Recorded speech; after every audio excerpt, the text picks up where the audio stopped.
The first drawing, and that's that drawing that's going to be done in like that Nicole Ray style contour line drawing. I drew my pear, the one that I showed you, and then I am going to place, where's my pear? There it is. Look it, I'm placing my pear on my page. Control minus to zoom out. Hold shift to keep it in proportion. And I'm going to set it on my page. So this is going to be my first drawing. Now, one of our tutorials showed us how to do this, but just a refresher here. Anytime you place an image on the page, right now this image is pixelated because it was a photograph. I'm going to make it a vector now by image tracing it. Now make sure your Illustrator says Essentials Classic up here, otherwise this menu might not appear. So I'm going to click Image Trace and hit OK. It's just going to do a default image trace. And now this is all vector. It smoothed it out, it darkened it. If you go to Window and down to Image Trace, there's a menu that will pop up here. And they have this menu in your tutorial, but there's different image trace results that you can try. Like this, the threshold will thicken or thin the lines. There's different types of image trace, like sketched art, I believe is the one maybe they used in the tutorial. And it just changes the quality a little bit. So make sure you go to Window and Image Trace and open this menu and play with the threshold mostly. I think that's really, really important.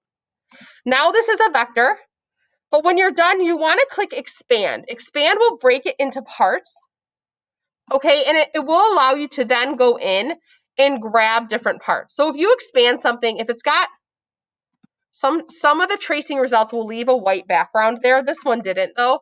But if it does, if you take the white arrow tool, you can click on things and delete things. Like if I didn't want this spot there, I could delete it. As long as it's not connected, I could delete this little area because there was like a weird line there.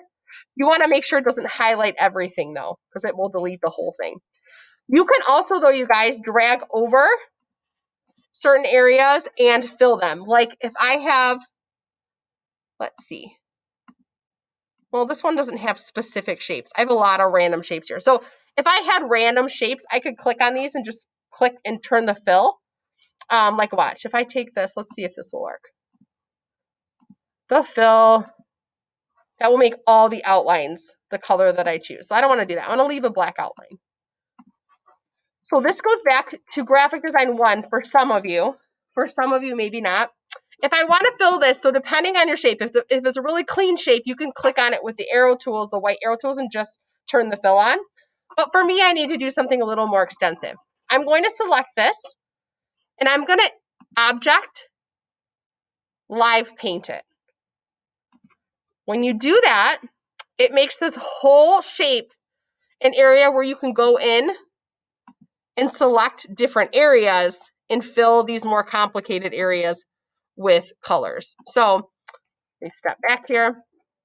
Live painting often requires, like you can use your white arrow tool to fill some areas, but there's a live paint bucket that makes this so much easier. So I selected it and I went to Object in Live Paint and Make.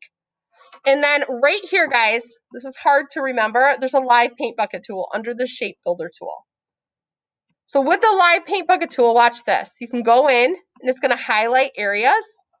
Now, if there's little areas, like I have some sketchy areas I need to go in and like dump paint in to these little white areas, but it'll allow you to go in and just fill areas really quickly with that paint bucket tool. So I might have to do it a few times. I want to avoid getting the lines because look, it will change my lines too. But this is exactly how Nicole Ray does her work by just filling that in. And it's super quick and easy. So I image traced it, I expanded it, and then I went to Object, Live Paint, and I found that paint bucket, which is, it lies within the shape builder tool. And you just want to make sure you're on the paint bucket tool, and then it should work just fine.